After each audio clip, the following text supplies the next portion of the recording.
Тэнгэрлэгчийн хамт олон 2025 оны хамгийн сүүлийн өдөр буюу 12 сарын 31-ний өдрийг үндэснээр эрхцүүлэх өдөр болгон зарласан. Тэгэхээр энэ өдөр бүгдээрээ 2025 онд монголчууд бид нар юуг даван туулав, юуг одоо шинэ туршлага болон хоримтлуулва гэдгийг өнөөдөр эрхцүүлэн бодож хамтдаа ярилцаж байгаа. За энэ сэдвийн хүрээнд өөрчлөлтөнд түүчилэгчтэй хамтдаа ярилцах болно. Энэ хэлцүүлгийг та бүхнийг хүлээн авахыг хүсэж байна. Өргөдлөө өгснөөр засгаас гардгүй бодит эрх мэдлийг хэн хэрэгжүүлж байна? Тэсээ дангаараа уцрах бол хангалтгүй байна.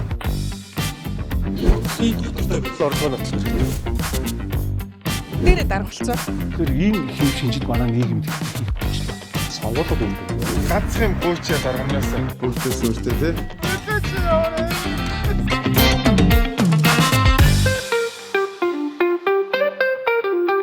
Та бүхэнд шинэ оны минь төргий. Оо баярлалаа. Танд ч гэсэн.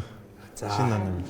Тэгэхээр Сэр даран багшлаа айгуу гоё харагдаад. Яг жинхэнэ түүчлэх гээд байгаа юм шиг харагдаад энэ даа. Тэгэхээр бид нар өнөөдрийг яагаад үндэсний эрхцүүлэх өдөр гэж нэрлэсэн бэ гэхээр бодох ёстой байна. Он солигдох мөчид тийм ээ. Энэ тухайн онд бид нар юуг даван туулав, улс үндэстний хувьд бид нар энэ он бидний хувьд хэрхэн өнгөрвөө гэдгийг дүгнэх ёстой байх. Тэгэхээр таны хэлснээр Сэр дарам доктороос эхлээд энэ оноо Ер нь бол Та яг түүчлэх гээд байгаа харагдаад. үгүй. Энэ зүгээр яг би айгүй олон жил өмссөн болохоор дандаа ингээд зүгээр тусгайлан одоо миний гангалгаа гэх юм уу та тий зүгээр за он гарна гэдэг бол айгүй чухал. Бид нар чинь нэг юм одоо бүх юма ардаа хийлээ. Одоо шинэ он руу орлоо. Бүх юма дүгнэдэн шүү дээ. Тэгээ бүгдөө ингээд гэр бүлээрээ за бүр ажлын хамт олноороо заавал шинэ жилийг тэмдэглэдэг гол учир нь одоо дахиад шинэ он дээр бид нар гарч ийн гэдэг. Тэгэхээр энэ бол айгүй чухал зүйл. Эргцүүлээд хардаг. Эргцүүлээ харъя гэхээр юун дээр алдсан юм а гэдэг бид нар хүлэмжшүүлэх ёстой. Алдсан зүйлээ хүлэмжшүүлнэ гэдэг бол шинэ эхлэлийг л гаргадаг зүйл. Тэгэхээр энэ дээр бүгдөө энэ 2025 онд бидний хамгийн том алдаа ч юм уу те бидний алдаа дандаа л давтагдаад байдаг шүү дээ. Энэ алдааг яаж засах вэ гэдэг ч юм уу те тэр зүйлүүд л хэлдэг болов гэж бодож байна. Тэгээ энэ дээр бол ялангуяа тэр алдаануудыг айгүй сайн одоо сонссон энэ залуучууд дахиж алдахгүй юм шүү гэдэг шиг одоо энэ яриг бас илүү бас ахмадуудынхаа энэ алдсан дуршлаг гэх юм хаашаа тий том ийм алдааг бас илүү мэдрэх чухал болов гэж боддог. өнөө мөнхөөс асууя. Энэ оны онцлог чухал нэгэн үйл явдал бол 5 сард болсон. Огцрох амархан гэдэг жагсаал боллоо. Залуучууд шинэ үеийнхэн өөрчлөлтөнд урайллаа. Шинэ том шаардлагыг тавилаа.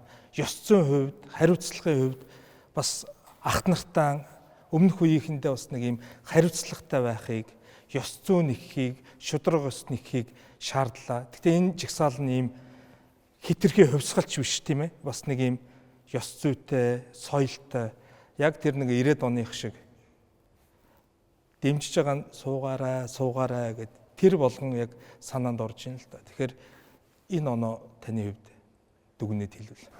Нэгэн хүүгнийхээ төвшинч тэр нийгмийн төвшинч тэр ер нь нэг юм өөрчлөлтөд гар бие оролцож тэрийг мэдэрсэн чих байлаа.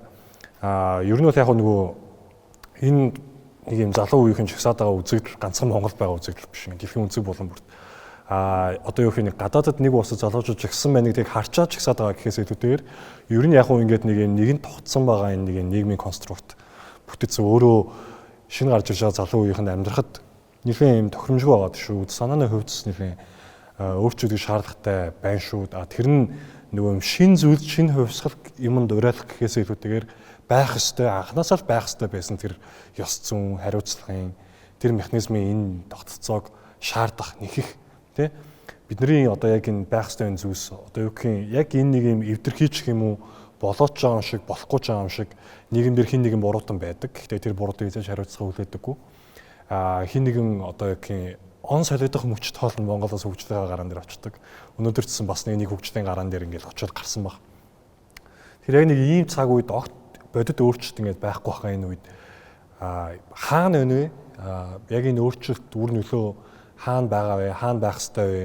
Яагаад байхгүй юм бэ гэдгийг шаардаж бас энэ нийгэмдээ бас юм оролцоотой байсан.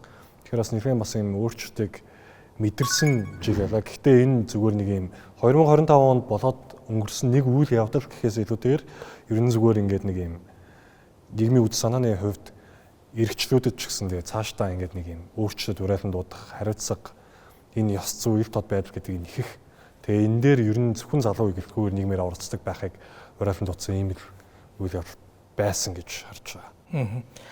Тэгэхээр энэ жил зөвхөн Монголд төдийгүй ер нь дэлхийн дахинд энэ Жинзи үеийнхний хувьсгал залуучуудын өөрчлөлтийг нэгсэн хөдөлгөөн одоо Непалаас ахвалал ингээл Монгол, Серб гэл олон орнууд бол энэ дэлхийн дахиныг хамарсан энэ залуучуудын өөрчлөлтийн хөдөлгөөнийг таны хувьд дүгнэл. За юун түрүүнд телевиз үзэгчдэд тийм ээ дэлхийд даяар тархан суугаа нийт монголчуудаа шинэ жилийн баярын мэнд хүргэе. Тэгээд удахгүй шинэ он гарах гэж байна. Тэгээд Сэрдар багшийн хэлдгээр хүн хуучин оноо үдэж шинийг ухтахтаа тий одоо эргцүүлээ гэж штэ танаа телевизийн хамт олон. Яг харахгүй боддог, тунгадаг тий юу хийж өнгөрөв, бас дараа жил юу хийж бүтээх вэ, ямар зорилготой байх вэ гэд. Тэгэхээр зэрэг бас яагаад баярлаад байгаа юм бэ гэ тий баяр чинь жилийн хамгийн том баярын нэг бол чинь тэгэхээр бид нар бас хуучин онд нийт бас монголчуудаас олон хүн алдлаа, хатуу жил байлаа гэж бас олон хүн хэлж байна те. Тэгэхээр зэрэг ер нь хуучин оныг хамт үдээд ингээд хамт байж байгаа чинь бас өөрөө их баяртай юм байна гэж жилээс жилд боддог болоод байна. Тэгээд хамт оныг ухтах тийм ээ энэ ухтахын тулд бас дундаа бид нар чинь алдах, зөрчилдөх, тэмцэлдэх те санал нийлэхгүй байх зөндөө үйл явдал мэдээж болж таарна. Тэр бол яг хамт амьдарч байгаагийн шинж, хамт оныг үдэж чадж байгаагийн баталгаа. Таны өөрийн асууж байгаагаар энэ олон улс даяар яагаад ийм зөрчил хөдөлгөөн энэ жил 2025 оны хувьд улс төрийн докторгүй байдлын үзүүлэлт нэлээд өндөр гарсан. Ер нь олон улсад. Тэгэхээр яагаад ийм болов гэд бид нар бас өмнө Тэнгэр телевизийн хамт олонтой мэдээлэл өгсөн. Балбар чагсаал болох үеэр тийм ээ. Энэ маань ер нь улс төрийн тогтолцоо ба эдийн засгийн тогтолцоо хоёрын дунд нэг тийм нэлээд том ийм ангал маягтай зөрчил үүсчихэд байгаа. Улс төрийн тогтолцоо, улс төрийн ихтгэл өмчлийн хувьд бол яг өнөөдөр өсөж нас бий төрж байгаа 20 гарч байгаа залуу үе бол хүний эрх хэрэгчлөө тэгшэрхийг одоо усаагаар мэт хэрэгжилж өссөн тийм ээ. Дундаа нийтлэг интернетэд глобал мэдээллийн санг хуваалцаж өссөн ийм нэг шинэ генерашн, шинэ үе бол гарцаагүй төрж өслөө. Нөгөө талаар яг үүнтэй зэрэгцээд дэлхийн бол энэ капиталын хуваарлалтад бол улам бүр орлогын ялгааг гүнзгийрэх, улам бүр тэр нь гүнзгийрэх хурд нь улам нэмэгдэх гэсэн ийм хоёр үзэгдэл зэрэгцээд яг 20 орчим жил буюу энэ залуучуудыг нас бий төрхийн 20 жилд зэрэгцээд өрнөжж байгаа байхгүй. Хоёр зэрэгцээ үзэгдэл. Тэгэхээр чи эн чинь бид эрхтэгч бид одоо тийм ээ ижлэгэн хүний хувьд бол ижил гэдэг ихтгэл өмчлөлтэй залуучуудад өгөгдсөн нөхцөл боломж нь яг тэрнийх нь эсрэг үүссэн маягтай дүр зурагтай. Манай дэлхий бол 2025 онд нэг иймэрхүү маягтай. Учираас одоо зөвхөн Аз төдийгүй тийм ээ ер нь ойролт оронд бусад одоо дэлхийн олон оронд залуучууд бол эсэргүүцлээ илэрхийлэхдээ сошиал медиаар нэг нэгэндээ бас нөлөөлж, урайлж дуудаж тэгээ зөвхөн бас дэлгэцийн араас бичээд суугаад идэг гэж шүүмжлүүлдэг байсан бол боддоор үйлдэл хийж гарч ирцгээж дуу хоолойгоо өөрсдөө илэрхийлж тийм ээ их идэвхтэй амьдэрсэн юм жил байлаа да. Таны хувьд бол 7 хоног болгон векли шоугаараа бол Монгол улсын үйл явдлыг бол тоомлдог одоо бас сарказма хийдэг. Тэгэхээр манай телевизээр дамжуулаад яг энэ он солигдох мөчөд энэ 25 онд өрнөсөн үйл явдлыг таныг нэг товчхон тоомлооч гэж хүсэж байна.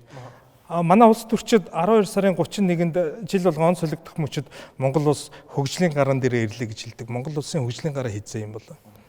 Яг би бол ингэж бодд юм аа нөгөө би ч ингэж юм шүүмжлээд байгаа шүү дээ. Би бол айгүй тийм оптимист хүн байхгүй. Юм өөрчлөгдөнө гэж боддог, юм сайхан болно гэж боддог. Тэрэнд ингээ шүүмжлээд ч юм уу эсвэл болохгүй байгаа юм засаад ч хамаагүй энд нь оролцоод улам илүү гоё гэрэл гээтэй болох юмсан гэж бод. Хүмүүс намайг хараад игдэг байхгүй. Чи ямар амар пессимист юм бэ? Байнга шүүмжилж байгаа гэдэг үгүйгүй. Би харин ч эсрэгээр айгүй оптимист байхгүй. Тийм учраас шүүмжлээд байгаа. Тэгээд 2025 он бол монголчуудын хувьд маш их юм сурсан жил байсан гэж бодож байна. Ягаад гэвэл их олон алдаа хийнэ гэдэг чинь маш их юм сурсан гэсэн. Тэгээд дээрэс нөгөө ер нь бол золиосгүй ч юм уу төлөөсгүй тэнэглэл гэж байдгүй. Тэгээ бид нэр өмнөх 4-5 жил хийсэн тэнэглэлийн үр шимийг оны төгсгөлд бол айгүй өндөр амсаж байна. За тэгээд энэ хавар бол монголчуудад нэлээд хүн тавар авах гэж бодож байна. Гэхдээ энэ нь сайн. Бид нар нөгөө ингээ биеинд вирус орчих юм бол ингээ халуурж ийж те ханиалгаж ийж нус ам нь гоожж ийж мяарж ийж нөгөө ханиадных дархлаатай болдог штэ. За бид нар ингээд мяарж байгаа юм чи ингэж болдгоо юм байна гэдэг маш том сургамжийг авахын тулд энэ одоо хүнд хэцүү үе Монголд ирж байгаа. Тэгэхээр энэ бол сайн. Тэгээд бид нар өмнөх жилүүдэд хийсэн тэр бүх тэнэглэлийнхаа төлөөсийг энэ жил болон дараа жил төлөх болов уу гэж бодож байна. Тэгэхээр сүүлийн 20 хугацаанд бол хэдэн жил бол улс төр бол нэлээд засаглал бол доктортой байсан. Харин энэ жилийн хувьд бол улирч байгаа 2025 онд бол улс төр бол нэлээд халдтай байлаа. Засгийн газар солигдлоо. Улсын хурлын дарга, ерөнхий сайдыгаа, улсын хурлын дэд даргыгаа, эрх баригч намын бүлгийн дарга хүртэл солигдол энэ чинь нэлээд одоо юм хувьсан өөрчлөлттэй. Ялангуяа энэ эрх баригч нам доторх одоо энэ улс төрийн бужигнаан хөдөлгөөн чанга жил байлаа л да. Энийг та бүхэн оны энэ улс төрийн халдтыг нэг та бүхнээс аль алингаас чинь өөрсдийнхөө дүгнэлтийг хэлээч гэж хүсэж байгаа. Танаас эхлэв. Гэхдээ ер нь яг тэр халалтанд энэ залуучуудын оролцож байгаа оролцоо ер нь бага байсан. Гэхдээ нөгөө нэг яг чагсаал хийгээд гарч ирсэн. Энэ халалтыг чи өөрсдөө хулгайч нар нь өөрсдөө халалтаа бий болгоодсон байхгүй юу? Тогоон дотроо багтгаа бий болоод одоо тэр жишээлбэл одоо намын доторх асуудлыг чинь залуучууд оролцоогүй гэдэг. Ер нь ингээ хараад байхад альва улс орны ер нь түүхийг ингээ харахаар залуучууд нь ахмад үедээ сургадаг үе, ахмад нь залуу үедээ сургадаг үе. За харилцсан хоорондоо тэгш байдаг үе гэдэг байсан бол өнөөдөр залуучууд нэг жоохон дайчих шинжтэй болцсон нэг хэсэг байлаа. Ягаад гэвэл тэдний аягүй том хамгаалалт нь энэ технологи үргэлбэл ингээд нэг юм хуучин чинь одоо Эрнест Кап гэдэг хүн техникийн философи дээр хүн техникийг хийх биш, техник өөрөө өөрийгөө хүнээр хийлгээд өгнө гэдэг чинь одоо бий болоод ирсэн. Гэтэл яг тэрний нэг хэсэг нь ингээд залуучууд болцсон. Яг энэ залуучууд жишээлбэл одоо ингээд нэг яг орж ирэх юм бол энэ технологи дээр тулгуурлаад маш хүчтэй орж ирнэ. Тэгээ маш хүчтэй орж ирсний шалгуур нь жишээлбэл энд гарсан байхгүй. Магадгүй энэ дээр ингээд яг тэрэн дээр жоохон дэмжлэг ч юм уу, жоохон ингээд одоо жоохон дарж өгсөн ч юм уу те нэг тунгийн тааруулсан зүйл нь сая 5 сард болсон үйл явдал шүү дээ. Магадгүй гэхдээ бид нар энэ манай залуучууд энэ Непал шиг ч юм уу бус орнууд шиг тийм радикал биш. Манай залуучууд харьцангуй гайгүй. Бид нэр чинь нөгөө нэг ухамсарлагдаагүй сэтгхүү дотор нөгөө буддизм унтж байдаг байхгүй. Тэгэхээр нэг тийм амар харгислаад ч юм уу амар тийм радикал байдалд өргөдөг. Тэгэхээр энийг ингээд айгүй гоё технологи ингээд амжуулаад бид нар чинь нэг тийм юм гаргаад ирэнгүүт айгүй тийм юмортой хүмүүсүүд одоо ингээд weekly шоу шиг ч юм уу тийм ингээд баха арзганаал ч юм уу те ингээд яачдаг.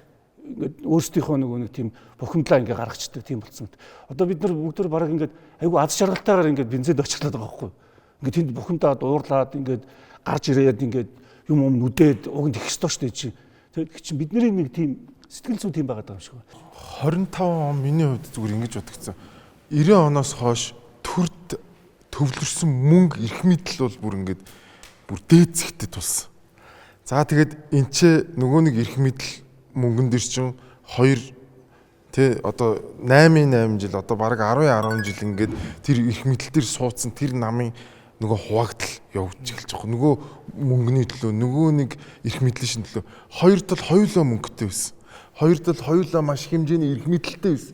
Тийм учраас энэ зодон чинь ингэж амар хүчтэй өрнөлөө шүү дээ. Өмнө нь зодон болдгол байсан. Гэхдээ энэ шиг саяны өнгөрдөг намар зун намар болсон шиг ийм амар хүчтэй зодон болдгоо байсан шүү дээ. Тэр хэвлэл мэдээлэл ингээл ерөөсөө нийгмийг тэр чигээр нь ингээл хамарсан те.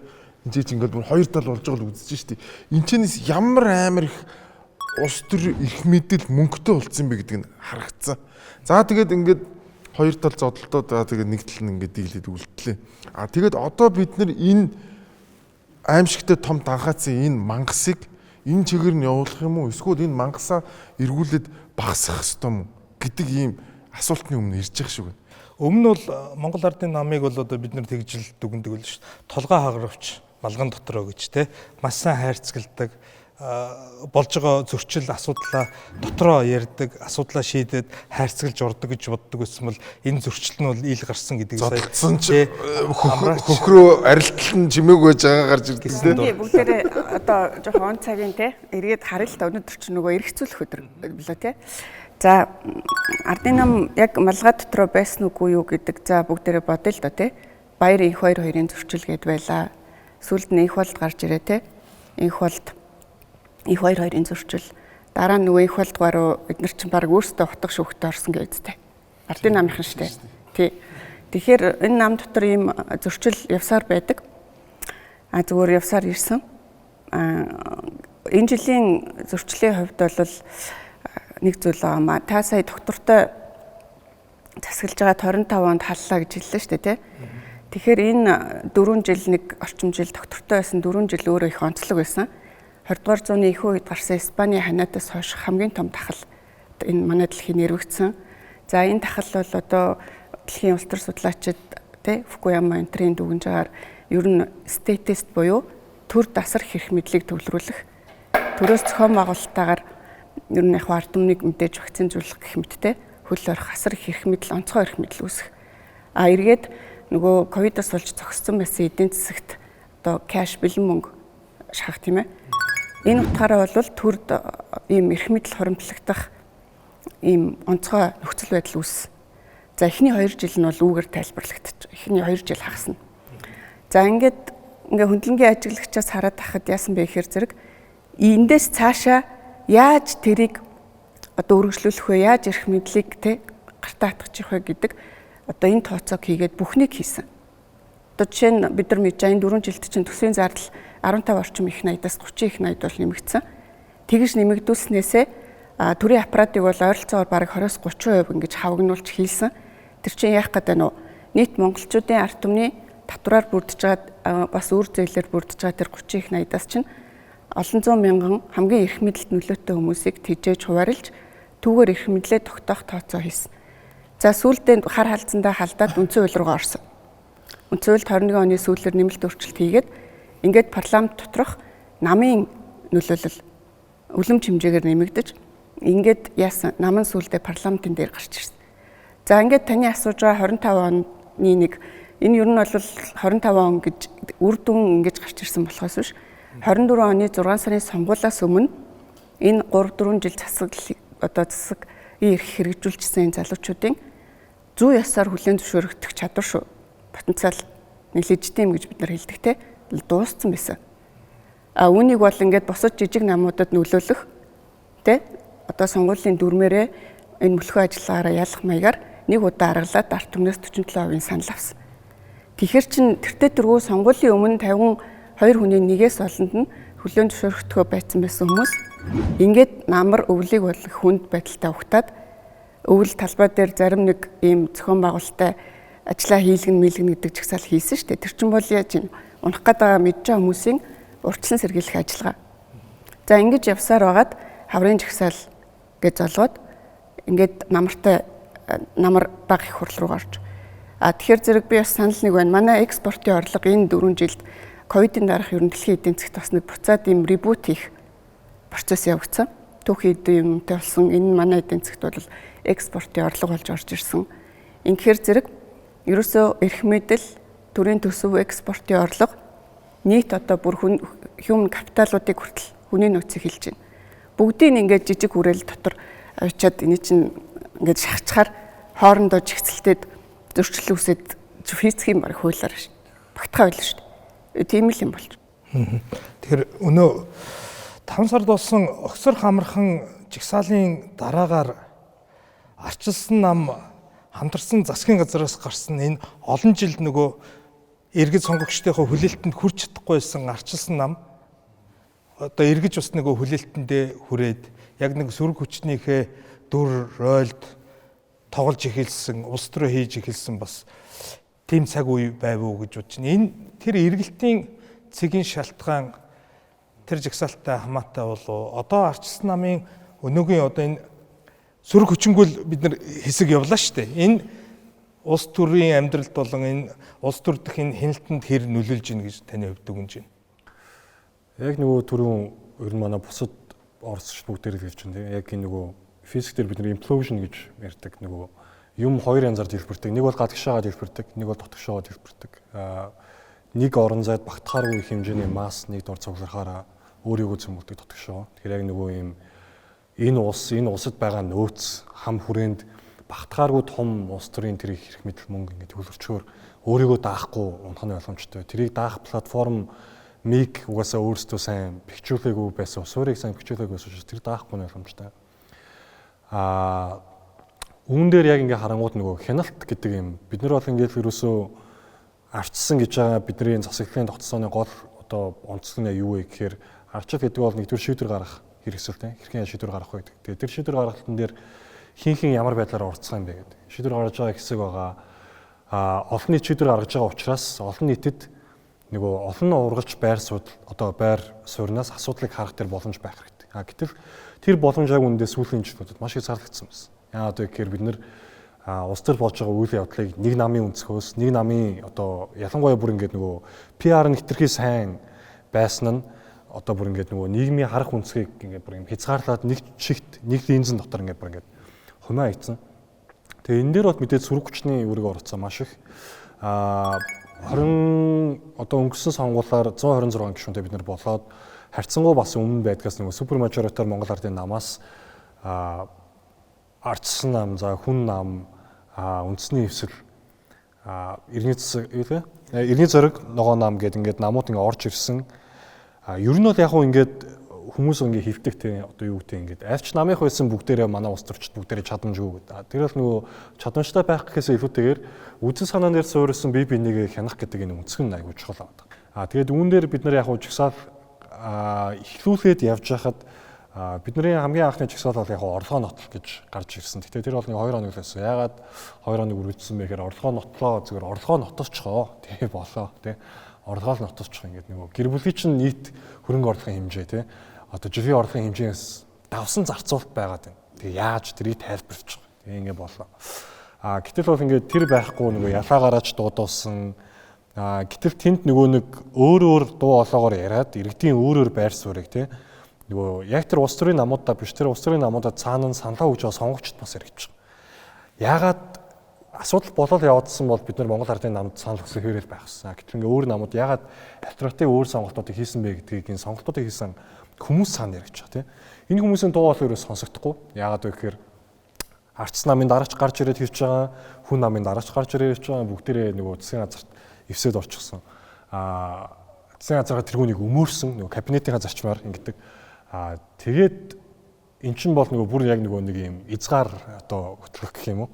Нэг ийм үйл явдал болоод бид хэд жигсаалын шаардлага нэлээд өргөтгөөд за ерөөсөө бол ингээд хариуцлага үлээд огцрох хэрэгтэй.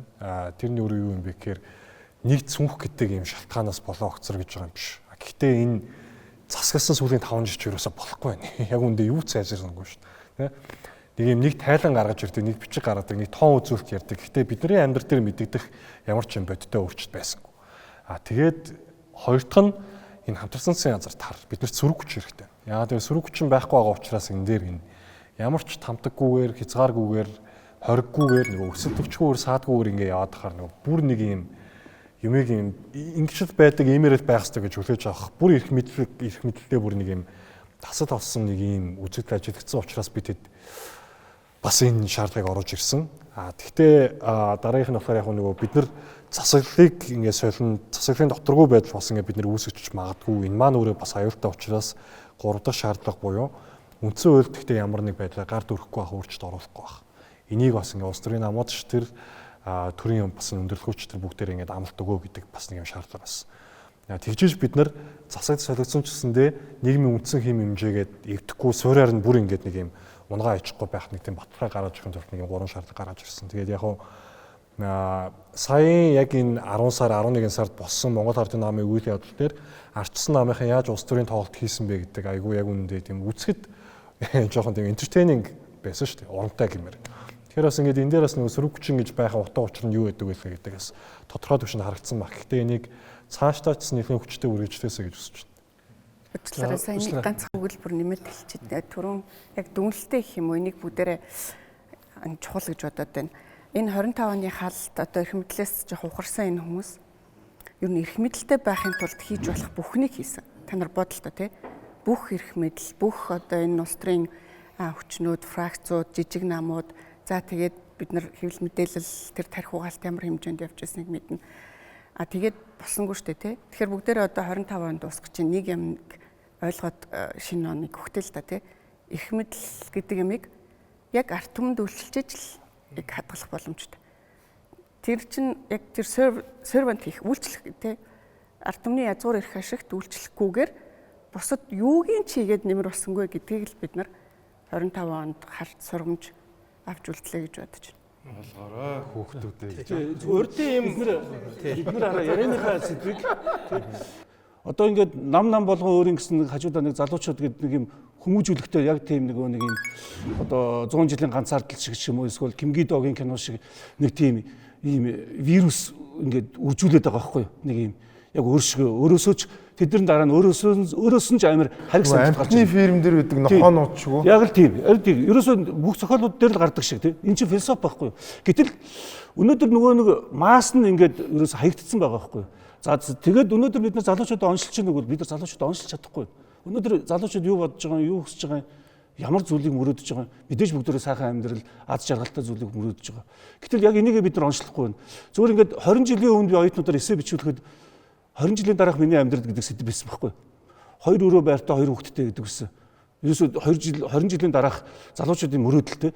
Одоо бол 2 хүүхэдтэй байна гэдэг бол айгүй тийм бүр амар том мөрөөдөл болчиход байгаа байхгүй.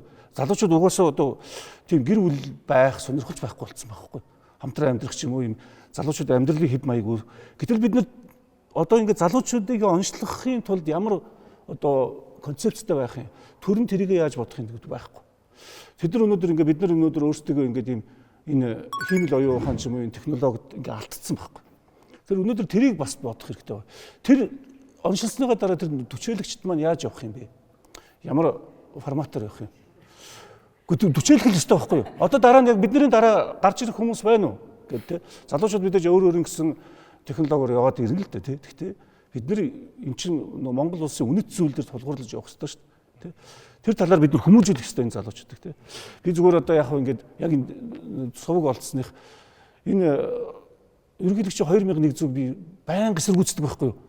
Бүр голдоо ортлоо бүр уур хүрээд идэх байхгүй юу? Нөгөө гадагшаа оюутнууд явуулдаг. Хүн бол болоогүй ерөнхийлөгч илгээдэг гэдэг тийм. Хүн болоогүй оюутнуудаа явуулцдаг. Хүн болоогүй шүү дээ бид нар чинь. Монгол хүн болоогүй хүмүүстэй явуулцдаг. Тэгээд бид нар чинь буцаж ирэх үү мэдээж одоо ирнэ л дээ. Тэ? Тэгэхээр чинь бид нар чинь ингээд боловсрлоос л ингээд алдчихж байгаа байхгүй. Яагаад гэвэл тэр залуучууд чинь өнөөдөр Монголын ихтэй сургууль дотор тарганы хөрөнгө нь болоод явчих хэвээр байхгүй. Өнөөдөр ингээд одоо манай шүтээсчдэр хар, мөсчдэр хар дундаж оюутнууд л байгаа шүү дээ. Одоо л ингэсэн юм шиг санагдав. Тэр талаас нь л ярив зүгээр байна. Гайгүй айлын хүмүүс бол бүгдээрээ гадагш явчихсан. Тийм ойлгомжтой. Одоо нэг хуучин мөст ордог ч юм уу, мөсийн эдийн засгт ордог гэсэн хүмүүс бол бүгдээрээ одоо гадагш яваад тэгэнгүүтээ одоо нөгөө илүү одоо нэг юу 800 оноотой. Тий, нөгөө 800 оноотой ч юм уу тэд нар улсын сургууль руу ордог ч юм уу. За 800 оноотой хүмүүс одоо юу 2100 зүйл явчихж байгаа. Улсын сургуульд орохгүй. Мэдгүй тэр 800 оног нь би бол ойлгохгүй байна. Ийш юм бүү тий. Тэг ямар ч хэсэг нөгөө хуучны нөгөө юунууд шүү дээ. Одоо нөгөө хуучин чинь зөвхөн гитэмс, мойсын эдийн засаг хоёрт чинь дандаа лагууд нь ороод тий санхүү гуравтаа ороод тэнгуүтээ арай жоохон янууд нь гитэмс юу юм уу тий. Үгүй. Тийс тэгэл нөгөө МКС мэс тий. Ингээл одоо би чинь жоохон януудын нэг үсэн байхгүй юу? За ингээд явдаг гэсэн бол одоо нөгөө нэг өрөмнүүд чинь ерөөсөн Монгол сургуулиуд гадагш явцсан. Тэгээд тэрийг яаж мэдсэн гэсэн чинь манай найз бас одоо их сургуулийн багш байхгүй. Тэр бол яг л тэгчл. Ерөөсөө яг ийм болцсон. Одоо яг өрөмнүүд бол хизээч Монголд сурахгүй л тэгчл. Сурхаа болцсон. Энд сая нэг даран багш нэг жоохон аюултай санаа хэлсэн болохоор би жоохон болгоомжлоод нөгөө залуучууд юу хүсээд байна онцлооч ч юм уу гэж тэгж штэ. Тэгэхээр энэ дээр бол би ямар хэтээр адилхан жоохон реакцлах гэж бодож байна. Ингээд яг засгийн газар ч юм уу төрөөс залуучуудыг анхаарал нэг онш тавиал бид нар ингээ хөгжүүлнэ гэж оролцоод эхлүүл ингээ ямар нэг байдлаар буруу жишээ. Түүнээс биш манай залуучууд залуу гэр бүлийн амьдрал бол яг энэ одоо зүүн хойд Аз зүүн Аз талдаа бол маш эрүүл залуучуудтай штэ бид нар. Хүнийхээ зам ёсороо хайрлаж дурлаад гэр бүл болоод ажил хөдөлмөр хийгээд ингээд манайх чинь хамгийн залуу нийгэм болгож өглөө штэ залуу аавч нар Монголыг. Зүгээр бид нар тэр хүмүүсийг тусгаалan ер нь нийгмийн энэ identity гэж байгаа энэ politics гэж байгаа. Өө чи өрх толгойлсон юм байна. Өө чи залуу юм байна. Тэ? Өө чи малчин юм байна гэдэг ийм нийгмийн бүлгийг хандсан бодлогоос эхлээд ерөөхдөө энэ зүүнний чиглэлийн төсвийн зарцуулалтууд эхэлдэг. Тэгээд эхлэхээр нөгөө зүгээр зам ёсороо тэнцээд зүтгээд амьдраад явж исэн бүлгүүд нь ер нь эвдэрч эхэлдэг. Одоо яг тэгэхээр одоо бид нар залуучууд гэдэг нэг тийм identity тодорхойлол тэр залуучуудад тусгай онш тавиал те тэднэрт хандсан нэг тусгай бодлого эхлээд тахаасаа илүү зүгээр энэ дэлхийн ерөн зах зээлийн эдийн засгийн үндсэн зарчмууд руугаа л буцаагаад ямиг эрүүл ухаан руу буцаагаад бодлого эрүүлжээд эхлэхэд аяндаа манай залуучууд өөрсдөө эрүүл ийм ерөн зөв хүмүүсттэй олонх нь тийм байгаа учраас аяндаа хүний зам ёсоор хийж бүтээгээд хайрлаж дурлаад гэр бүлээ зохиогоол явна. Бид нар залуучуудаа эндээ тэгж тарганы өргөн шиг эндээ та нар тэр үүргээ гүйцэтгэе гэж хэлж байгаа юм бол бид нар ядаж үндэсний их сургууль дээрээ те Монгол Улсын их сургуулийн шинжлэх ухааны технологийн их сургуулаа яг тэр оюутан хүн бакалавра аваад төгсөхөд нэг дэлхийн тодорхой хэмжээний эренбитэй боловсралтай байхаар тэр савыг өөрсдөө бид нар бэлтгэсэн байх хэрэгтэй шүү дээ. Одоо зүгээр энэ яг түүчилж байгаа гэдээ одоо энэ нийгэмдэр одоо ингээл сошиал дээр байгаа нөхдүүдийг ингээл харлаа л да. За одоо жишээ нь палмаа ч юм уу те шинжлэх ухааны чиглэлээр за од мөндөр гээл те. За тэгэл нөгөө уулмаа маань дунд нь яаж жиг шиг те ингээл тэгснээ нөгөө нэг чами мами тэгснээ одоо нөгөө ус мүсээ ингээл дализ асуулт нөгөө мөнх цэлмэн гэдэг. Энэ нөхдүүд яг ямар бодлогоор гараад ирвэ гэдээ ингээ харж байгаа байхгүй. Яг үндэ ямар ч бодлогоор гарч ирв. Тэр хүмүүс илүү органикаар гарч ирсэн. Энэ хүмүүс дандаа органикаар гарч ирсэн хүмүүс. Тэгвэл хэдийгээр органикаар гарч ирж байгаа боловч яг үнэхээр өнөөдрийн нийгмийн энэ байдлыг харуулж чадчихна гэвэл яг чадчих байгаа тэр хүмүүс. Яг өнөөдрийнхөө нөгөө нийгмийг түүчилдэг нөгөө лидер хийх хүмүүсийн үүргийг хийж ийн үгээр хийж ийн. Тэгэхээр би бол энэ хүмүүс илүү нөгөө юм хаарштай яг энэ хүнд хэцүү амьдрал дундаас яг өөрийнхөө олж яг гарч ирж байгаа яг одоо яг буддаа шиг гэдэг юм уу те яг өөртөө ингэж гарч ирж Есүс шиг те ингэж гарч ирж байгаа энэ залуучууд бол яг жинхэнэ органик түүчилэгч. Зүгээр одоо ингэж харж байгаа жишээлбэл ингэж хүчээр квот тогтоож байгаа бол нэг хүн улсын хурлын гишүүн болдог ч юм уу те яг тэр хүн яг түүчилэгч мөн үг ингэнгүүт зүгээр тэр бол ингэж автоматар ингэж ямар ч органик хүчээр гарч ирж байгаа юм хүн. Тэгэл нэг юм зүгээр нэг сандал бүглөө сууж идэг нөхөрч болчдөг ч юм уу те. Тэгэнгүүт яг жинхэнэ тэр өрсөлдөөн дундаас яг тэр хүнд амьдрал дундаас яг тэр өөрийнхөө тэр органикаар тэр яг сэтгэлийн тэр дуудлагаараа яг ингээд лидер болоод гарч ирж байгаа залуучууд бол Монголын нийгэмд амар лаг залуучууд байна.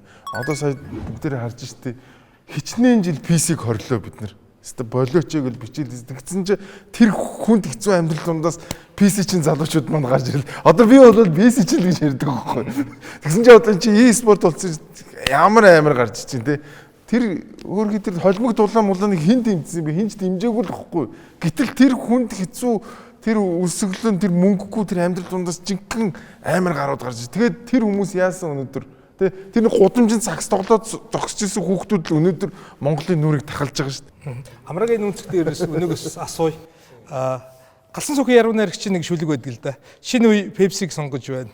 Шингэн хөөсрүүлэгч савн Лукс таны төлөө гэдэг ч юу гэдэг ч. Ер нь шинэ үеийнхэн өөрчлөлтөнд хэр бэлэн байна. Өөрөө чинь хувьд одоо үеийнхэндээ одоо юу вэ? Монголчууд итгэл мэтгэл энэ төр яриул. Яг саяны асуулттай бас хүмүүсийн хариултаас холбогдно л доо. Нөгөө төр ямар хэмжээнд оролцоод ямар хэмжээнд оролцохгүй байх вэ гэдэг амар сайн мэдэх. Одоо яг нэг юм одоо яг энэ дэлхий дээр ингээд амжилт гаргаад явж байгаа инх оргилч юм уу тийм Монгол цахныг харахаар яг үндэ надад ингээд нэг юм говц зураадаг. бахархдаг. Үнэхээр ингээд бахархдагцсандээ ингээд нэг юм харамсахын бодогдны үхэ нэг юм survivorship bias гэдэг ингээд нөгөө юм амьд үлдгэсний ингээд нэг юм гажуудлах гэдэг нэг юм байна. Ингүүд нэг юм хатуу хтүү тэр хүнд амьдралыг туулаад гарч ирээд бахархуулж байгаа нь тэд нар мөн. Гэхдээ яг тэд нар шиг ижлэгэн амьдралыг туулаад нөгөө нэг яриад байгаа тэрнийг намагтаач гэх юм уу те тэр нэг юм гарч чадахгүй байгаа тэрний хэцүү амьдрал дундаа үлдчихэж байгаа хүмүүс нь олонхоо баг 99%, 98% байгаа шүү те. Тэгээ яг ингээд яг Сэрдаран багш нарын хийсэн бодлого нөгөө юм яг залуучууд руу чиглэсэн бодлого бол угаасаа байгаа хэрэггүй. Угаасаа ингээд нэг юм эмэгтэй хүн рүү чиглэсэн бодлого, залуучууд руу чиглэсэн, хөгжлүүд рүү чиглэсэн бодлого, сурагч руу чиглэсэн, эмч рүү, багш руу чиглэсэн бодлого гэж хэрэггүй тий. Эсвэргээрээ энэ нэг нийгэм гэрх бид нар нэг юм яриад байна. Саяхан нэг 2-7 хоногийн өмнө 2-7 хоногийн өмнө сар марын өмнө би хугацааг андуурч шиг байна. Хин багш ингэсэн. Бумдар багш. Нэг пост хийсэн байсан. Боосын усан чинь артер гэдэг чинь юм бэ гэдэг. Тэгээ би яг бас ингэ яг бодсоох артер гэдэг. Ерөөсөө энэ нэг юм улс төрийн хүрээнд яриад байгаа тэр артер гэдэг ойлголтод залуучууд ерөөсөө байдаггүй. Артер гэдгийг улс төрчд ингэ ярьдаг. Артер гэдэг амьдрал гэдэг, артер гэдэг сонсох гэдэг, артер гэдэг зориулсан бодлого гэдэг. Гэхдээ энэ дотор ямар ч залуучууд ерөөсөө байхгүй байхгүй. Нэг нийгэмд амьдармаар нэг нийгэмд. Ингээд нэг юм юу гэдэг би одоо юу гэх зүгээр жирийн айлын ингээд нэг юм хүүхдтэй одоо юу гэх нэг айлын хүүхд нь одоо юу нэг улс төрчин ч юм уу том даргын нэг том компани захирлын хүүхд байлаа гэхэд аль аль нэг нийгэмд амьдармаар байгаа байхгүй. Нэг үйлчлэгээтэй, нэг боломжтой, нэг чанартай, нэг стандарттай. Тэгэнгүүт энэ нийгмийн хуваагдал аимшигтай өндөр очсон учраас нэг нийгэмд угаасаа амьдарч чадахгүй дээд хэсэг нь илүү сайн боломжуудыг идэлээ явдаг. Яг нөгөө нэг энэ арай боломжгүй байгаа хэсэг нь арай боломжгүй чигээрэл байдаг. Гаргаж ирээд ингээд нэг юм тэр дундаас нэг тэмцээд бараг өстой нэрээ бараг ань насаа бараг золон байж гарч ирээд өөрчлөлтөд уриалж байгаа хідэн болохоор нэг юм тэмдэглэдэг юм чемпионууд түүчээлэгчүүд гэдэг ингээд нэг юм баяр хүргэдэг. Гэхдээ тэр бол ингээд амар юм яг үүндээ манай нийгмийн үед аюу гонхтой үзэгдэл байгаа байхгүй. Миний бодлоор яг ингээд сая ер нь бол ингээд нөгөө нэг хуучин социализмын үед улаан шугам татчихдаг байсан. Улаан шугам татаад нөгөө нэг 20% нь бол яг оюутан байх стандарт хангацсан хөхтэй их сургууль сурнаа. Тэр социализмын үе чинь дүнгийн системд хатуу тэгээд байцэг байсан болохоор. За 90-ад оны үед одоо би ингээд одоо 30 жил яг ингээд багшилж байна. Яг ингээд 30 жилийн өмнөөс ахуулаад ингээд одоо 25 онд ингээд байж байгаа чинь ингээд яг нүдэн дээр ингээд дээд боловсрал ингээд нөгөө өгч байгаа байхгүй. Одоо жоохноор ингээд нөгөө нэг юу ийгээл зүрхийн ажилуулах гал ингээд тогоор цохиулаад гэдэг шиг яг өгч байгаа. Яг өгч яхад нь дээрээс нь бас тэр нөгөө өрөм гэдэг зүйлийг авцсан гэж байгаа. Яагаад вэ гэхээр ингээд одоо Монгол шугаар явсан оюутнууд 70 хэд оноос эхлээд явах чинь ингээд байжсэн. За 97 оноос эхлээд бид нар өөрсдөө авнаа гэж авсан байхгүй. Японы засгийн газар. За тэгэхэд үнэхээр ингээд сайн оюутнууд явсан. Ерөөсөө 10 жилээс хамгийн сайн мундаг хүмүүс л гадагшаа явдаг байхгүй. Энэ бол ингээд тогтцсон зүйл. Болошко яг тэгэл явсан баг. Явсан байхгүй юу угаасаа. Байхч биш те явцсан байна те. Яг тийм. Ягаад гэвэл ингээд Японы засгийн газрын тэтгэлэг бол одоо ингээд яг ингээд нэг стандартад байгаа оюутнуудад нэг стандартад байгаа сурагчдад яг юм боломж ирсэн байхгүй. Яг ингээд тэнгэрийн умдаг хатах боломж. Дараа нь нөгөө нэг 21-р сан. Солонгосын 21-р сан гэдэг. Өөрөөр хэлбэл ингээд яг ингээд 90 байдаг байсан. Одоо ингээд харахад чинь ингээд за хятад руу бол одоо манайхан бол баг ингээд зүгээр нүдэ анаад дарахад л явдаг болчиход байна. Яагаад ингээд бид нар энэ залуучуудаа алдаад байгаа нь харамсалтай байхгүй. Одоо ингээд топикийн шалгалт тэгэл өгдөг хаяа бид нар нөгөө хитэн цаасан чаа ингээд бид нар нөгөө нэг юм хянагчаас ордог байхгүй. Тэгэхэд ингээд яг үнэхээр ингээд эдгээр яагаад явчихж байна гэж харамсдаг байхгүй. Монголдо сурсан бол ямар болоо. Одоо Солонгост баг 6000 оюутан сурч байгаа байхгүй. Ингээд үзэсгэлээр бид нар ч өөрсдөө нөгөө залуучуудаа яриад байдаг нөгөө яг тэр нөгөө түчээлэх тэр байгаа хүмүүсүүд нь ингээд гадагшаа явчихж байгаа байхгүй. Энэ л одоо жинхэнэ тархины гойжлогддог чинь залуу үе дээр яваад байгаа байхгүй. Өөрөөр хэлбэл сурах ёстой, бид нарыг түчээлэх ёстой хүмүүсүүдээ алдаад байна л гэдэг дээр л болчиход байгаа. Одоо бид нар дэд боловсролыг яасан гэж байгаа залуучууд эргэж ирнэ. Одоо эргэж ирэх буюу репат. Нэг олон жилийн өмнө нэг Америкчин дээр нэг Америк хурандаагаас сонссон над ой танд байдаг байхгүй. Монгол их хүчтэй орон хүн заавал эргэж ирдэг гэдэг. Тэр бас их үнэн үгүй гадны үнээс харж хэлсэн. Монгол хүн чинь нэг Монгол руугаа эргээд бас гүйдэн штэ тий.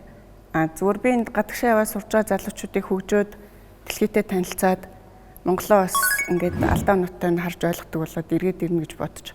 Одоо би нэг жишээ хэлье. Сая оюутлын сонсгол болоход тэр баясгалан гэх бүсгүй шүү дээ. Анх удаа уйдлагын туузаас яг Монгол Улсын эрх ашигыг ер нь бол тэндээс монгол хүний хувьд шүүлүүлж мэдээлэл ил болгож өгсөн. Тэрний өмнө манайх тууцд 3 хүн суулгаал яваал гэсэн. Тэр юу н Хантингтон онтер бичсэн байдаг л та 2 дугаар үеийн эргэж иргэсэд буюу репатууд 1-р үеийнхнээсээ илүү их оронч байдаг. Одоо тийм 2 дугаар үе, 3 дугаар үеийн гоё сурцсан залуучууд эргэж ирнэ. Бид нар тэр хүний алдах энтер гэдэг нь ирээд яг хүн шиг амьдрах гэхээр тэр орчин нөхцөлийн энэ янз бүрийн байдлаар дээрэмтгэх болох нь чухал байхгүй юу? Тэгээд дээд боловсролоос өмнө би энэ их сургуулийн багш хүн дээд боловсрол санаа зовдөг маш сайн ойлгож байна. Тэрнээс өмнө бид нар баг дунд боловсролыг алдчихаар л манай энэ ерөнхий эндээс сурж байгаа дундч ч унчаад байгаа шүү дээ. Түүнээс бид нар жигдхэн одоо Япон шиг ч юм уу, Финлянд ч юм уу суур баг дунд боловсрол нь өөрөө ийм одоо бат багантай байх юм бол хідэн ч өрмөн ч одоо хаашаа ч яаж сурахаар явлаа гэд эндээ ингээд сураад байж байгаа тэр баган ч өөрөө ингээд байж нь шүү дээ. Зүйлд чинь тэгтээ ер нь их тийм пессимист оптимист юм бол биш шүү дээ. Эргэцүүлэн гэж дандаа алдаа оноогоо л бодно шүү дээ. Нэг айхтар явахгүй. Би сая өвдөлт шүү дээ тий. Эргэцүүлэх гэдэг чинь өөрөө айгүй хэцүү юм баггүй. Ер нь эргэцүүлэн гэдэг чинь маш хэцүү процесс. Одоо эн чинь ингээд нөгөө логик одоо юу гэдгийг тий. Тэгээ дээрэс нь өөрийгөө шүүмжлэн гэсэн үг шүү дээ. Хүн өөрийгөө шүүмжлэх чинь айгүй хэцүү баггүй. Зүгээр гадагшаа явах гэснээс сая ер нь яагаад гадагшаа яваад байна? Манай нэг айгүй лаг найз байлаа. Ерөөсөө яг л улсдаа татвараа төлнө өстө би бүх юмыг өстө ном журмаар нь хийнэ гээл хичнээн жил бизнес хийв. За тэгээ хөрхий сая оны өмнө хамаг юм хаалгалаа. Нөгөө ковидын дараа ч өстө арай гэж нэг бизнесээ авч явах гол 3 жил хичээл үнэхээр дийлсэнгүү. Тэгээ сая энэ намар бол яг би одоо өөрөө яг энэ салбарт ажиллаж байгаа. Энэ үйлчлэг бол худалдааны салбар бол маш өндөр уналтанд орсон. Бүр 9 сард яг 1 сартай адилхан борлуулалттай байгаа шүү дээ. Тэгээд ийм амар бол. За тэгээд ингээд энэ уналтын хажуугаар дахиад дээрэс нь нэмээд дансыг хаасаа. За тэгээ манай хүн бол одоо бүх юмаа зараад гадагшаа явах бүх бэлтгэлээ игээд виз мэдсэн гарсан ингээд байж байна. Хоёрдугаарт ер нь яагаад ингээд дампуурсан юмн дээр яагаад заавал тэр хүүхдүүд очиж сурах хэрэгтэй юм бэ тийм үстэй. Угаасаа ингээд бид нар ингээд энэ их сургууль таач өөрөө хэлдэг шүү дээ. Яагаад дампуурцын их сургууль дээр тэр хүүхдүүд сурах хэрэгтэй. Тэр угаасаа байгалийнхаа жамаараа аль бол хамгийн сайнруул хүн хүүхдээ явуулна үстэй. Тэгээд тэр дампуурцын юм дээр чи хожихлож улам муудна үстэй. Хоёрдугаар бас нэг юм байна. Яагаад ингээд төрийн хүрсэн юм болгон дампуураад тахад энэ хүн дахиад гайгүй болгоно гэж итгэж найдаад байгааг усгаад. Дунд боловсрол төр, эрүүл мэнд төр, даатгалын бүх тогтолцоо төр бүх хүрсэн болгоно. Энэ цахилгаан дулаан хүрсэн юм болгон дампуурч байгааз. Одоо та нар аль гайгүй салбар хаана байгаа юм бэ? Төрийн гар хүрсэн гайгүй салбар байна уу? Тэгсэн мөртлөө төрмийн бодлого гаргах хэвээр төрөл одоо энийг л аврах хэвээр их сургууль ялгаа авахгүй шүү дээ. Төр гар хүрсэн одоо ТС-ийн өдөр төсөн үйл чинь тэгэл бас л ялгаагүй л боловсролын яамны нөлөөгөөр л борд морд хамаг юм л тогтдог үстэй. Тэгэд энэ гар хүрсэн юм болгоно дампуураад ахад тэр дампуурсан юмнаас нь харин эсрэгээр хүмүүс зугталж байгаа байхгүй.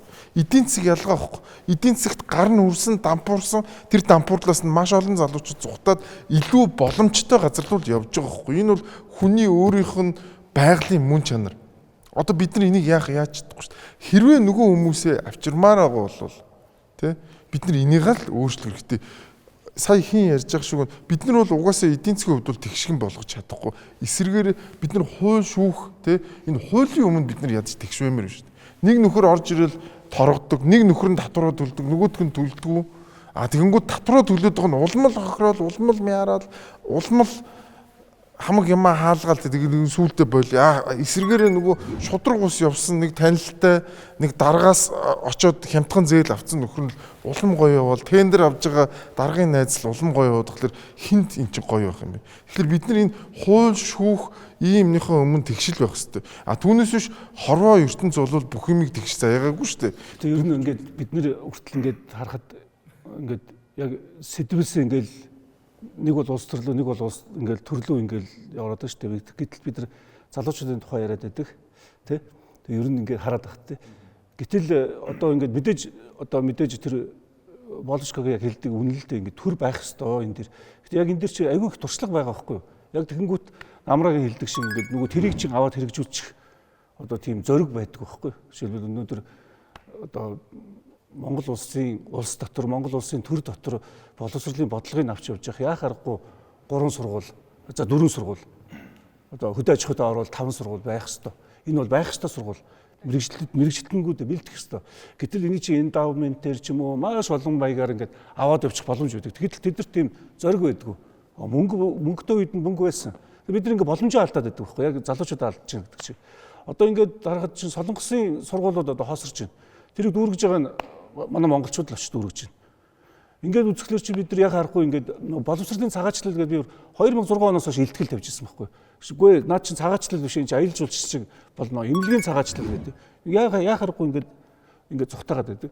Гэтэл эний чинь ингээд нэг юм хэрэгжүүлчих боломж байдаг. Гэтэл тэрэн дээр чинь нөгөө нэг бидний тэр одоо залуучууд төчөөлөх ёстой гэдэг юм маань явж явах хэрэгтэй байхгүй. Тэрэн дээр би одоо хамт суужаа нөгөө 3 хүнээс уруулаагаас зүрхгүй л юм л да. Яг гоё шүү дээ тэр чинь. Сэдв маань бол сая ярьж штэ төр улс төр сэдв маань яг үндэ залуучууд ч биш штэ. Нэг өөрчлөлт гэдэг. Одоо ингээд бас надад ингээд нэг юм нийгэмдэр байдаг гэх юм уу нэг юм хандлагыг харахаар ингээд нэг юм манай нэг юм дээшээ үед. Гэтэ яг дээшээ гэдэг нь яг хідээс дээшээ гэдэг юм би мэдэхгүй байна. Гэтэ яг энэ үеийнх нь нэг юм өөрсөндөө буугаад өгсөн юм шиг бас санагддаг. Ерөөсөө тийм нөгөө юм өөрчлөлт гэж байгаа юм гар бүрээ оролцох ерөөсөө тийм сонирхол байхгүй. Ерөөсөө ингээд нөгөө яг тэр чагсаалтын дараахан ч гэсэн ингээд хүмүүс айгүй хэрэгснээ хэлчихсэн үний үе гэхээр стан найдаж байгаа шүү. Одоо ингээд ирээдүйд өөрчлөлттэй ингээд таа ч гэсэн өөрөө ингээд Монгол улс иргэн таа ч гэсэн ингээд оролцоод тэгээ одоо ингээд юмс арай дээр тэгээд гүү одоо бид нар өнгөрсөн. Одоо ингээд залуу нэг юм өөрчлөлтийг бүтээгээд тэр өөрчлөлт нэг тийм доктортой байгаад ирээдүйн сайн сайхан байх бол ингээд нэг юм бидний асуудал болчих жоох байхгүй.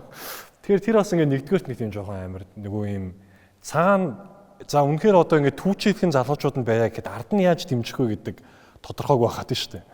Хоёрдугаарт ингээд нөгөө нэг юм одоо ингээд энд сууж байгаа бид хэдсэн бүгдээрээ хоорондоо ингээд юм үз бодол байр суурийн зөрүү ингээд гарч ирж байгаа.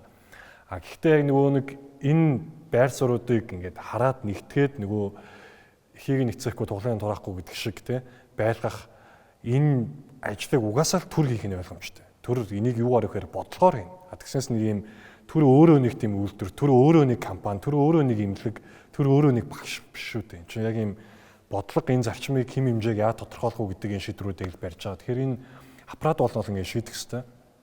Гэтэл эсрэгээрээ ингээд нэг юм бүх юмсын байрлал аягүй тийм солигдсон юм шиг санагдаад. Одоо юу гэдэг нэг юм би залуу хүн өмнөх үеийнхнээс үлгэр дуурайл аваад тэгээд тэднэрт найдаад тий өөрийнхөөрөө байж болдог инновац одоо юу гэдэг тий шин бизнесүүд тэрийг тий алдах хэрэгтэй баймаар байгаа хөөе.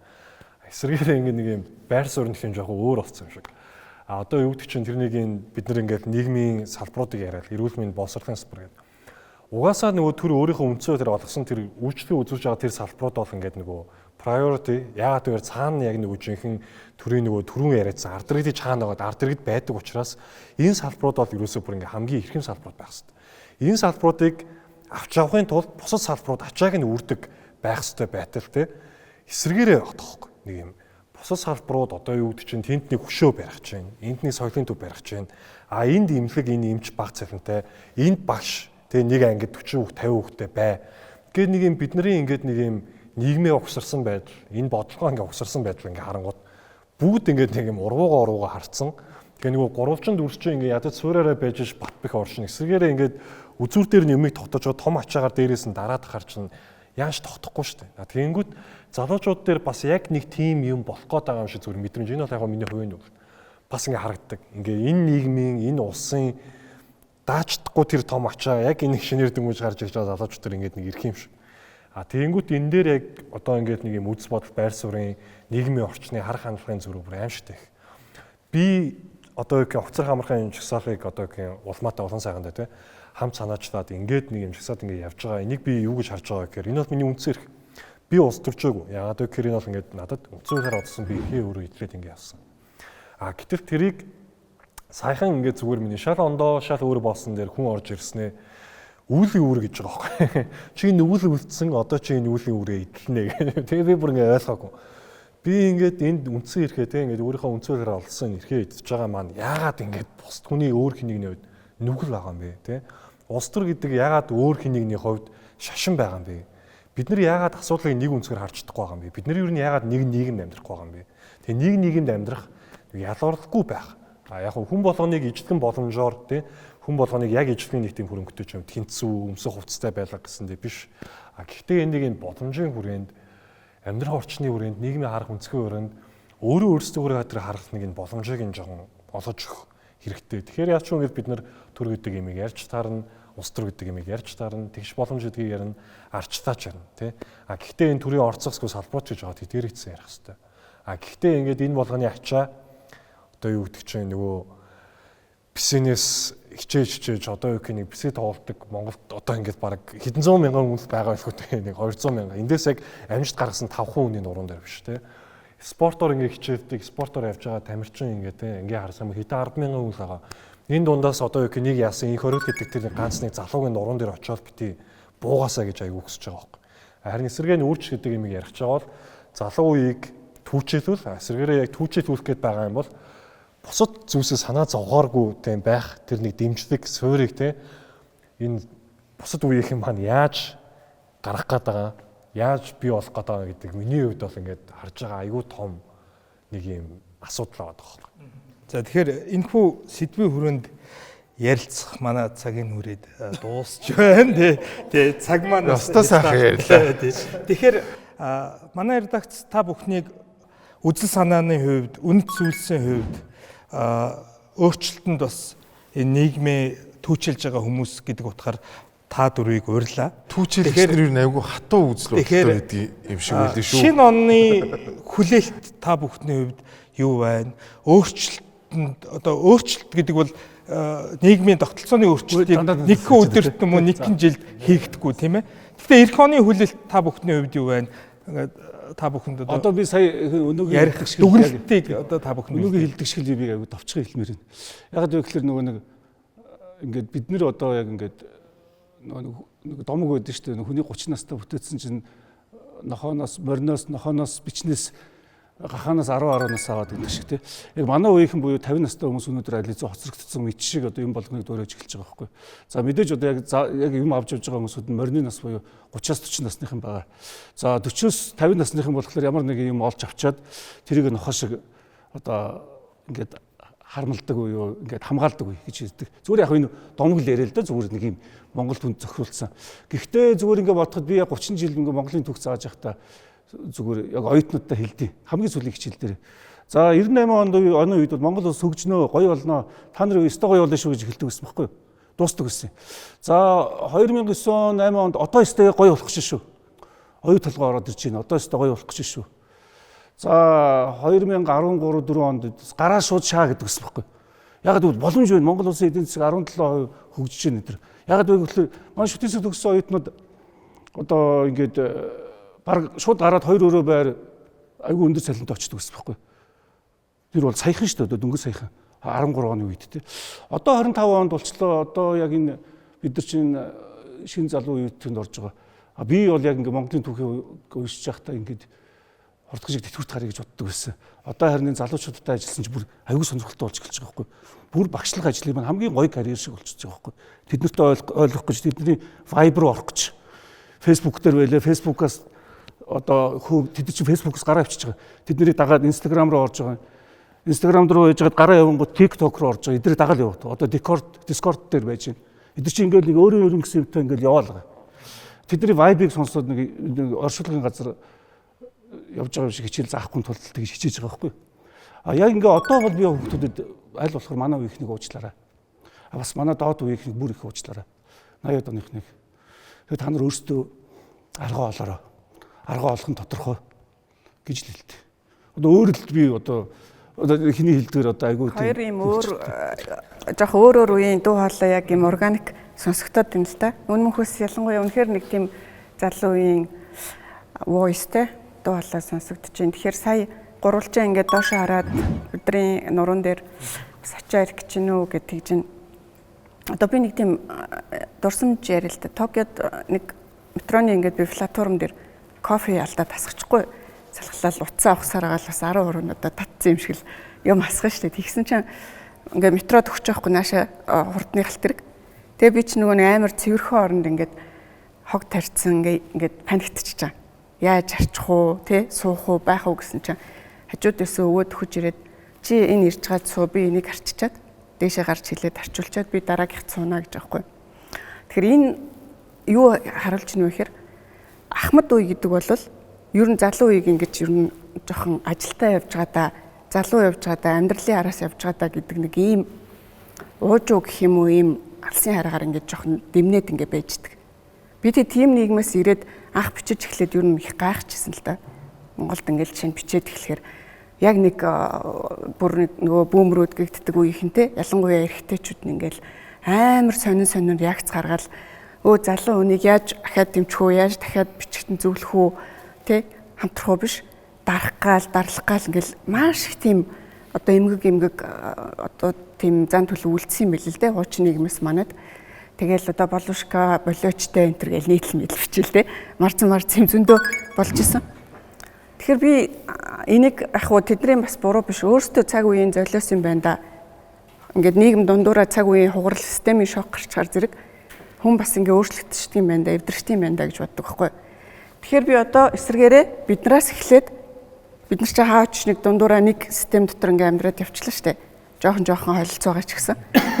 Тэгэхээр би биднээс эхлээд одоо шинэ онд таны зорилго гэдэг чинь одоо яаж илүү тийм харилцан дэмжлэгтэй нөгөө нэг нийгэм гэж хэлээд байна шүү дээ. Би ингэж одоо дарах тэмцэлтэх биш. Би сурсан, би одоо чадсан, мэдсэн юм яаж шилжүүлэх вэ гэдэг рүүгээ бид нар яг манай үеэс эхлээд анхаарахгүй бол 2 ингээд 3 өөр оронд амжаад амьдэрсэн хүнээс хэлэхэд бол биднэрт маш их тийм сонин үеийн хугарал байдаг. Мэдээж бид нар бол манай залуу нийгмийн залуужийн маш өндөрлөлтөө. Эннээсээ болоод залуу гэдэг рүүгээ бас маш их чим өгдөг. Гэхдээ Ахмадын ухаан гэдэг юм бол хизээч залуу хүнд бас байхгүй юм байдаг. Одоо ямар ч одоо нийгэмд өссөн байлаа гэдэг. Тэгэхээр бид нар энэ 3 үеийнхаа залгамж халаа дээр бол илүү анхаарах, илүү нийттэй байх хэрэг бол гарцаагүй байна. За тэгээд жоохон нэвтрүүлгийн сэдв дээрээ нэг эсрэг юм хэлэхгүй болоос санаа амрахгүй нөгөө түүчэлэгчд гэдэг манай монголчууд нэг тийм том баатартай хаантай байсан орны хувьд түүчэлэгчдэд дэндүү их бас найддаг тал байгаа. Нэг түүчэлэгч гордоол найдаал те нэг нь гараад ирэхээр бөөм баяр болол ийм орчин үеийн нийгэм чинь ийм цөөхөн хүн чирээд ингэж явах аюу төвхтэй болцсон систем байхгүй. Тэгэхээр зэрэг үзэгч та бүхэн ч гэсэн ерөн залуучууд ч гэсэн шинэ онд тийм ээ өөрийнхөө амьдралд тэр өөрөө түүчэлэгч гэдэг дүрээр хэрхэн оролцох вэ? Тэр боломж чи юу хааж ийн гэдэгтэр илүү анхаарч одоо амьдралаа илүү сахан өөрийн гол дүрээр удирдах явах болтугай л гэж ерөөе. 26 онд ингээд би бол яг ингээд нэг юм хувьдаа хүн болгонч ингээд нэг оны ихэнд юм зорилтууд төвшүүлсэн чи юмд явна. Ингээд туурна яаны хитий сурна байна. Энэ чи эцэст яг үндэ ингээд яланч биелээгүй л гэдэг. Тэгэхээр яг нөгөө ийм дүр зураг манай улсын хэмжээнд, манай засгийн газрын хэмжээнд, төрийн хэмжээнд битгий байгаасаа нэгдүгээрт. Хоёрдугаарт энэ нэг юм хүн чухал байгаасаа. Хамгийн гол нь хүн байгаасаа. Хүн гэдэг нь одоо ингээд би яг ингээд нэг юм сонсоор бүр ингээд нэг юм дотор бүр ингээд үнээр байждаггүй нэг болцсон юм жирийн ард иргэд гэдэг үг. Жирийн бус ард иргэдэн чин энгийн дарган чин энгийн биш дарган чин бүүм. Гэхдээ яг ингээд нэг юм асуудал болгоны ард хүн байгаа. Ингээд нэг юм төрийн гаргаж байгаа алдаатай шийдвэр болгоны ард. Эсвэл улс төрийн ингээд зүгээр ингээд хоёр улс төрч ирэх мэдрийн төлөө хоорондоо тэмцэхэд яг үндэ тэрнээс хохирох нь ард нь хүн байгаа гэдгийг боддог байгаасай. Тэ. Энэ тэгэхээр яг энэ бол зөвхөн улс төрчөөр чандаад байгаа юм биш ерөн зүгээр ингээд бүгдээр ингээд би хин нэгэнтэй ингээд ярьж байгаа. За залуу үе ч гэдэг юм уу надаас дээшээ үе гэдэг ч юм уу бүүмэр гэж ярьж байгаа тийм. Би нэгээ шууд хараад зүгтэг. Огт сонсдоггүй ингээд нэг юм одоо байгаа энэ Монголын нийгмийг нэг ингээд нэг тийм том амьд бодгал гэж ингээд үзэх юм бол ийм харах, сонсох гэдэг мэдрэхүүнүүд юусаа ажиллахгүй. Ярих гэдэг мэдрэхүүл ингээд хамгийн ажиллаад байгаа юм шиг. Тэгэхээр нэг би нэгээ сонсдог өөрөөр ялгаатай байр суурьтай байсан гэсэн хүн шүү дээ. Яагаад асуудал байгаа гэдгийг хардаг байгаасаа энэ үе хооронд харгацгүй би нэгээ ойлгодог тий. Тэгээ гуравт нь нөгөө хамтдаа өөрчлөлтөд оролцдог гар бие орцдог юм л байгаасаа. Нэг тийм өөрчлөлтийг өөрөөсөө гэж нэг юм үг байдаг шүү дээ. Яг тэр нэг юм үзэл хандлага зөвхөн одоо юу гэх юм ингээд бусдаас за ингээд за өөрчлөлт ирэх юм байна тэр өөрчлөлт маа залуу үеэс ирнэ гэдэг онцгөр биш. Ийм бүгдээрээ ямар ч ч өөрчлөх хэвээр асуудал байгаа гэдгийг бүгд харсан л бол хин тэр асуудлыг харна. Одоо юу гэх нэг юм яг одоо ярьж байгаа сэдв маань харах юм бол ингээд түрүүний ярьжсэн зүйл өвчтөн шүү. Нэг хог унтсан байна. За энэ хогийг залуу үе маань авах хэрэгтэй шүү. Гэж их харах гэхээс илүүтэйгээр энэ хог хаана байгааг хэн харан тэр л аав тий. Хаана ямар асуудал байгаа тэрнийхэн дуу хоолой өөрчлөлтийг өөрөө гаргаж ирээ тавь.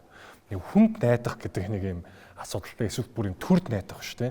Энэ хогийг бараг түр авсангүй гэх нь холгүй бараг тийм байхаас илүүтэйгээр. Гэхдээ төрийн хязгаарлах ёстой зүйлсийг бүгдээрээ хязгаарладаг. Өөрсөндөө найдах үедээ өөрсөндөө найддаг. Бие биенийг ойлгодог, хайрладаг. Ийм л байгаасай. Гэтэ бас ингээд маш хэцүү даалгавар юм шиг санагдаад байгаа. Таны хувьд? За яг одоо миний хувьд бол зүгээр энэ маш амар том данхаацсан энэ маш их эрх мэдэлтэй, маш их мөнгөтэй болсон энэ төрч гэдэг юм уу, төр гэдэг нэрийн дор байгаа энэ улс төрчтөл байгаа шүү дээ. Ер нь бол төрөл гэдэг болгош улс төрчтөл байгаа. Энэ их эрх мэдэлтэй мөнгөтэй болсон улс төрчдийн энэ эрх мэдлийг л яаж багасгах вэ гэдэг талаар ерөөсө бүх хүмүүс л санаа зовоосоо. Тэгжиж бид нар өнөөдөр энэ амар том данхаацсан мангасыг жижиглэнэ. Тэгжиж бид нар өдөр болгон 10-20 мянгаар явж байгаа тэр залуучуудыг Монголдо үлдээн. Тэгжиж л бид нар өдөр шөнөгөө гадаад руу сурах гад яваад байгаа хүүхдүүдээ бас Монголдо буцааж авчирнаа. Бид нарт ямар ч арга байхгүй. Тэгээд 10,000 хүн худлаа гэж хэлчихсэн ч гэсэн чи хэрвээ тэр яг үннийг мэдчих юм бол тэр хүмүүсээс айхгүй хэлдэг тийм зоригтой л байх хэрэгтэй. Тэгжиж чи яг үнэхээр чи хүчилгч юм бол чи хинээс ч айхгүй тэр үннийг ярьдаг байгаарай. Тэгээ миний 2026 оны юу бол айгүй ойлгомжтой болсон байгаа. Би 2026 онд Ибиза явж шоудах тийм юутай байгаа, плантай байгаа. Баярлалаа үзэгчдээ. Үндэснээрээ эргцүүлэх өдрийн хүрээнд бид нэр өөрчлөлтөнд түүчэлэгчтэй хамт оны эцсийн өдөр ярилцлаа. Та бүхэнд морилын ирж буй шинэ оны мэндийг хүргэе. Оноо сайхан ухтаарай.